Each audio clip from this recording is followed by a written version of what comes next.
तो आइए इसी में बात कर लेते हैं काइनेटिक एनर्जी ऑफ रोटेशन। बहुत ही छोटे छोटे से टॉपिक है यहाँ, ज़्यादा इसमें कुछ बचा नहीं है। इसके बाद जो भी है वो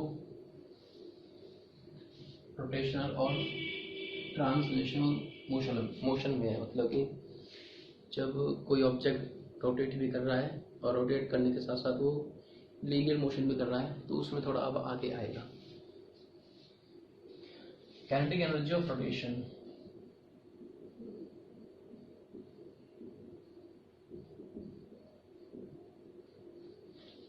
देखो ये मान लीजिए कोई बॉडी है, ठीक है, ये पार्टिकल यहाँ पर है, ये यहाँ पर, यहाँ पर, इसका m1, इसका m2, इसका m3। फिर दोबारा से वही काइनेटिक एनर्जी बराबर होती है हमारे पास हाफ mv²। अब यहाँ पर जो ये हाफ mv² लेंगे ना हम, हाफ mv², ठीक है, इस पार्टिकल का, इस पार्टिकल का, इस पार्टिकल का, मतलब है सभी पार्टिकल्स का, ठीक है, nth पार्टिकल है, ठीक है। So half summation mi vi, i बराबर 1 से लेकर i बराबर n तक सभी nth पार्टिकल्स का। So half mi, v is equal to r omega, so r i omega, now it's square, ठीक है, इसका स्क्वायर है ना यहाँ पर, तो इसका भी स्क्वायर होगा।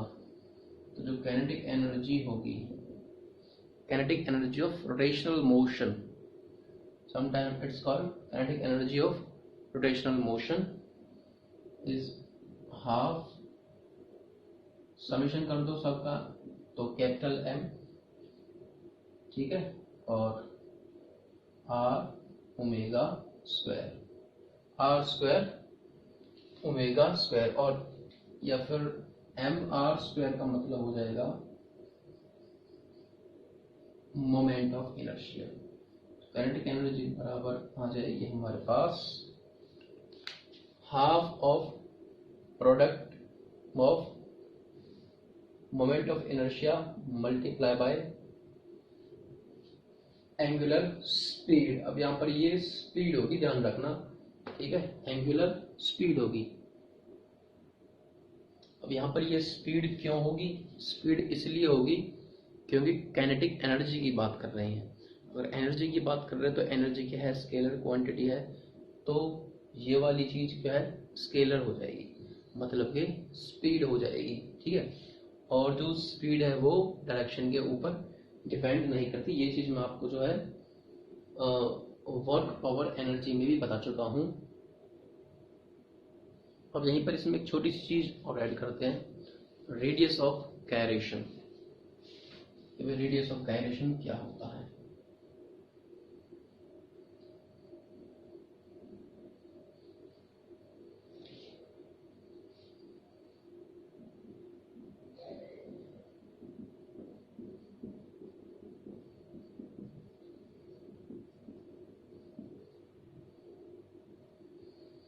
मान लीजिए ये कोई बॉडी है, ठीक है, और इसका सेंटर ऑफ मास है इस पॉइंट पर, मान लेते हैं इस पॉइंट पर इसका सेंटर ऑफ मास है।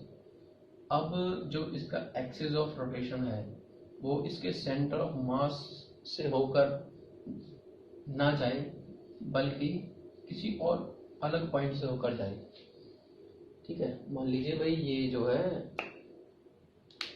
इसका सेंटर ऑफ मास है, तो ये अपने सेंटर ऑफ मास के अबाउट रोटेट नहीं कर रही है, किसी और एक्सिस के अबाउट रोटेट कर रही है, ठीक है। तो इस एक्सिस के अबाउट, ये कोई जो दूसरा एक्सिस है, इसके अबाउट सभी पार्टिकल्स का मोमेंट ऑफ इनर्शिया क्या होगा? मान लीजिए यहाँ पर m1 है, m2 है, m3 है, m4 है, m5 है, ठीक है। तो मोमेंट ऑफ इनर्शिया बराबर होगा समेशन mi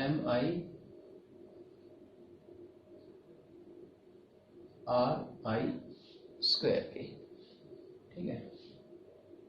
तो इसको जब हम ऐड कर देंगे तो ये आ जाएगा m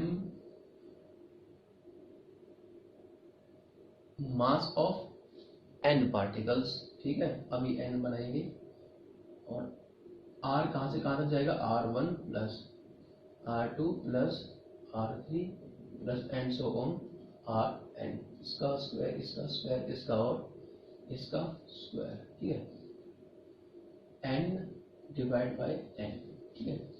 तो यहाँ पर मास multiply bye n particles, sorry ये कैपिटल मास नहीं होगा यहाँ पर, ये स्मॉल मास, ठीक है, मास ऑफ n पार्टिकल्स, ये मिलकर किसके बराबर आ जाएगा, कैपिटल M के, n से मल्टीप्लाई किया और n से डिवाइड किया, तो n पार्टिकल्स का स्मॉल स्मॉल मास कैपिटल मास के बराबर हो जाएगा। तो इसका जो मोमेंट ऑफ इनर्शिया निकल कर आया वो होगा capital M mass of the body multiply by r1 square plus r2 square plus r3 square plus and so on rn square divide by n के जो है ये बराबर हो जाएगा, ठीक है। अब देखो ये वाले जो पार्टिकल्स हैं सभी m1 m2 m3 m4 m5, ठीक है, ये अलग अलग जो है इसमें बिखरे हुए हैं। हम मान लेते हैं इन सभी का जो है मास, ये इन सभी से मिलकर बनने वाला जो कैपिटल M मास है वो इस पॉइंट पर कंसंट्रेट करता है, ठीक है। तो इस एक्सिस के अबाउट, ठीक है, मोमेंट ऑफ इनर्शिया इन सब पार्टिकल्स का, इसका इसका इसका इसका इसका, ठीक है, सब पार्टिकल्स का मोमेंट ऑफ इनर्शिया इसका इसका इसका इसका और इसका, मतलब कि nth पार्टिकल का जो मोमेंट ऑफ इनर्शिया है वो बराबर होगा किसके, मोमेंट ऑफ इनर्शिया, ठीक है, अबाउट, देखो ये सभी पार्टिकल्स कहां पर कंसंट्रेट करते हैं, इस पॉइंट पर कंसंट्रेट करते हैं, तो moment of inertia in points का बराबर होगा मोमेंट ऑफ इनर्शिया अगर मैं इस पॉइंट के अबाउट, सॉरी इस पॉइंट के लिए लूं, क्योंकि ये सभी पार्टिकल्स का जो मास है वो बराबर होगा कैपिटल M के, जो कि कंसंट्रेट करता है इस सेंटर ऑफ मास पर, ठीक है। और सेंटर ऑफ मास को हम मान लेते हैं भाई ये वाली दूरी कितनी है, K, सो M K स्क्वायर। तो सेंटर ऑफ मास का जो मोमेंट ऑफ इनर्शिया होगा अबाउट दिस एक्सिस वो बराबर होगा ये सभी पार्टिकल्स का moment of inertia about this axis, और वो बराबर है जो छोटे छोटे पार्टिकल लिए अलग अलग पार्टिकल जिनको मोमेंट ऑफ इनर्शिया निकल कर आया ये बराबर m r1 square plus r2 square plus and so on rn square divide by n, m से m कैंसिल, k बराबर square root of r1 square r2 square plus rn square divide by n। तो ये हमारे पास जो है k आ जाएगा, यानी कि मतलब कि रेडियस ऑफ गायरेशन बराबर होगा इस चीज के।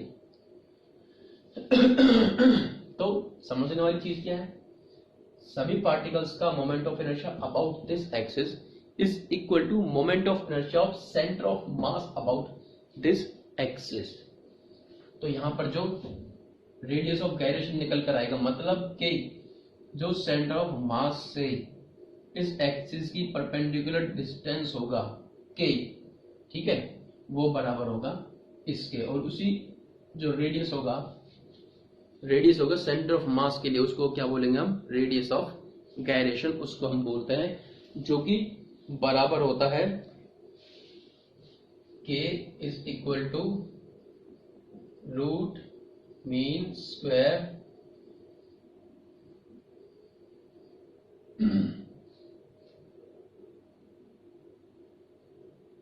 Distance of the constituent particles।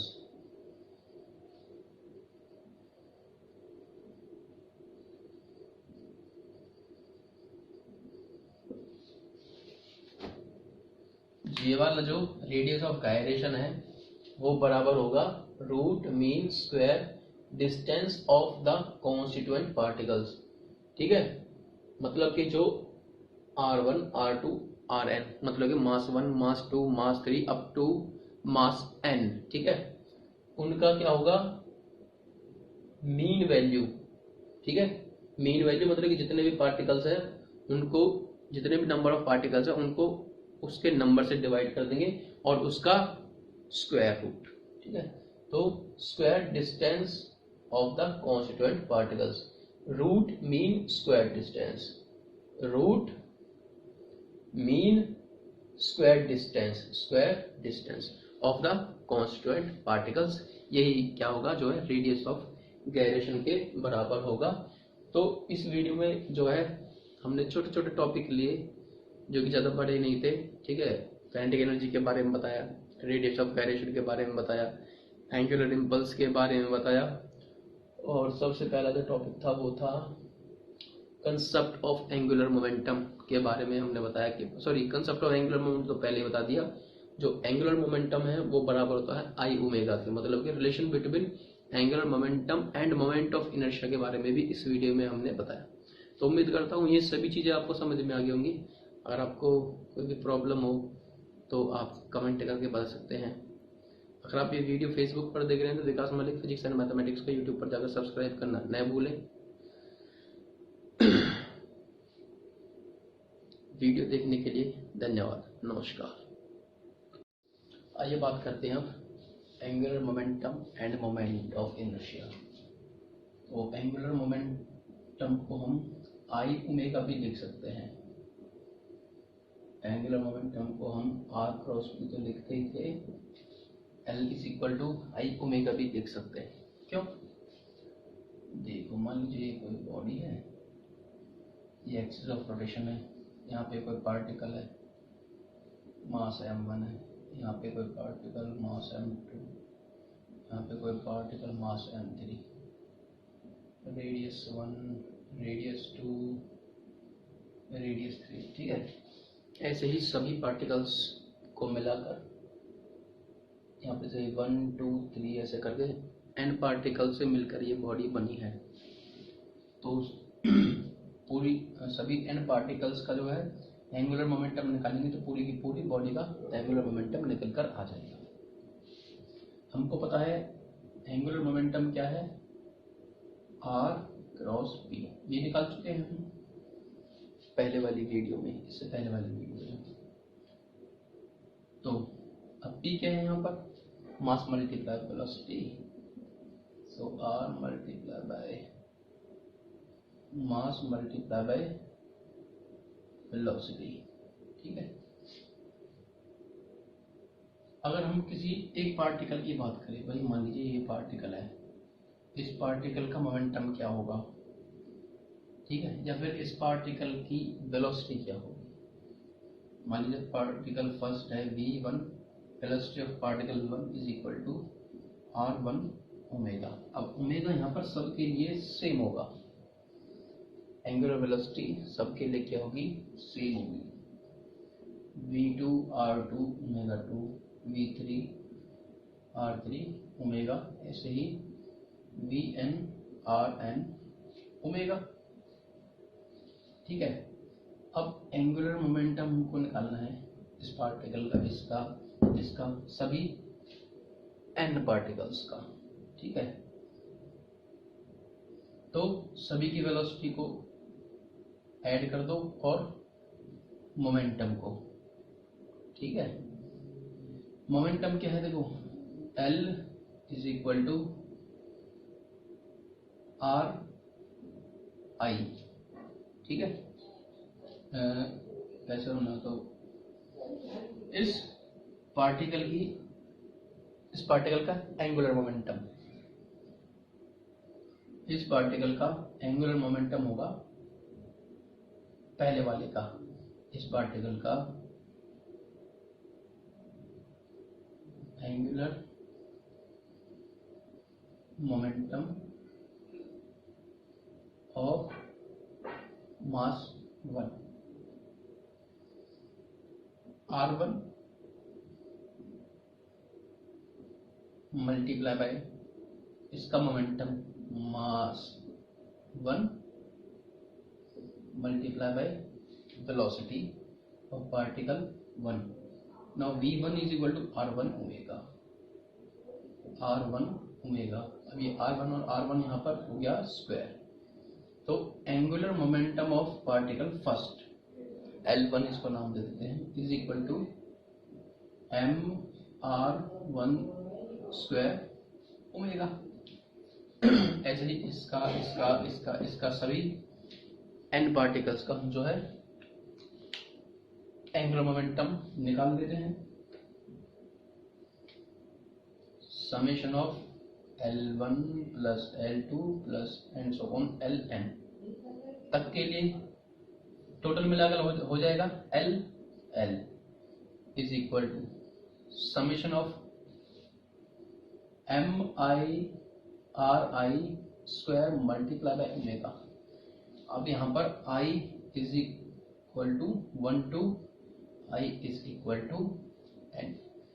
तो यहाँ पर जो एंगुलर मोमेंटम हो जाएगा वो हो जाएगा MI समेशन ऑफ I, ठीक है। ये क्या जगह इन सबको जोड़ देंगे तो मोमेंट ऑफ इनर्शिया किसका, इस बॉडी का, उसको हम डिनोट कर देंगे I से मल्टीप्लाई बाय ओमेगा, ठीक है। तो एंगुलर मोमेंटम एक तो था momentum multiply by perpendicular distance from centre of origin, या फिर हम इसको लिख सकते हैं product of moment of inertia of body multiply by it's angular velocity. तो इसी को हम लिख सकते हैं क्या कि भाई ये वाला जो है एंगुलर मोमेंटम तो P क्रॉस R तो होता ही है, L is equal to I omega, मतलब कि angular momentum is the product of moment of inertia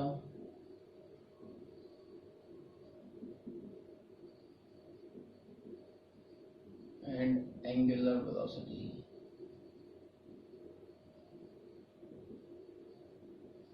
of the body also का मतलब है ये भी लिख सकते हैं हम पे L is equal to I omega होता है। इससे पहले L बराबर R क्रॉस P भी था, दोनों का मतलब वो एक ही है, ठीक है। क्यों, देखो L is equal to R cross P, P का मतलब क्या है, mass multiply by velocity, velocity का मतलब है R क्रॉस V, ठीक है, सॉरी ओमेगा। अब ये वाला और ये वाला स्क्वायर हो गया, so L is equal to MR square omega, L is equal to I omega, ठीक है। ये चाहता तो मैं वहां पर सीधे लिख देता पिछले वाले वीडियो में, लेकिन थोड़ा समझाने के लिए जो है इस वाले वीडियो में आपको सही ढंग से बताया गया है। अब ये हो गया, ठीक है भाई, ये आ गया L is equal to I omega हमारे पास आ गया, ठीक है। अब इससे हमारे पास एक चीज और आती है, क्या, relation between angular momentum and torque. Torque और एंगुलर मोमेंटम में क्या रिलेशन है, अगर हम इसका डेरिवेटिव कर दें विद रिस्पेक्ट टू टाइम, ठीक है, तो इसका भी डेरिवेटिव कर दें, मोमेंट ऑफ इनर्शिया तो सेम है D omega over D T, तो टॉर्क हमारे पास निकल कर आ जाएगा I L। तो यही इसका जो रिलेशन निकलेगा टॉर्क का, टॉर्क और एंगुलर मोमेंटम के बीच में जो रिलेशन होगा, इसका डेरिवेटिव कर देंगे विद रिस्पेक्ट टू टाइम। हमारे पास मोमेंट ऑफ इनर्शिया कांस्टेंट है, बाहर की तरफ आ गया, ओमेगा का derivative with respect to time, तो आ गया ये टॉर्क बराबर I अल्फा, यानी कि टॉर्क बराबर होगा moment of inertia multiply by angular acceleration. अब यहीं से हम जो है एक चीज और बता देते हैं, क्या, कि भाई देखो टॉर्क और एंगुलर मोमेंटम से टॉर्क कैसे बनता है, ये चीज हमें पता चल गई। और एक चीज और है, एंगुलर इम्पल्स, ठीक है। हमने पढ़ा था ना, impulse and impulsive force, work power energy के अंदर पढ़ा था। तो जो स्मॉल फोर्स होता है फॉर अ स्मॉल टाइम के लिए, ठीक है, फोर्स, बड़ा फोर्स ले लीजिए, मतलब कि ज़्यादा फोर्स है और बहुत ही छोटे टाइम के लिए एक्ट कर रहा है, तो वो क्या होता है, हमारे पास प्रोडक्ट होता है force multiply by small time, उसको हम क्या बोलते हैं, इम्पल्स।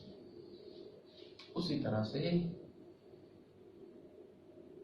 ये dl/dt को यहीं पर रहने दो, ठीक है, I को आप यहीं पर रहने दो, उसके बाद I को यहीं रहने दो, और du/dt क्या है हमारे पास, अल्फा, J की बराबर किसके है, टॉर्क की, टॉर्क बराबर change in angular momentum with respect to time बराबर I अल्फा निकल कर आ गया, ठीक है।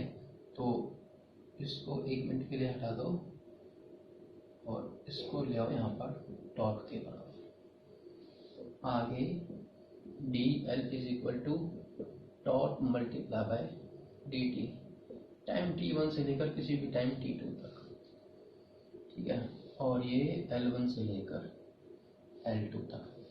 तो यहाँ पर आएगा हमारे पास चेंज इन एंगुलर मोमेंटम,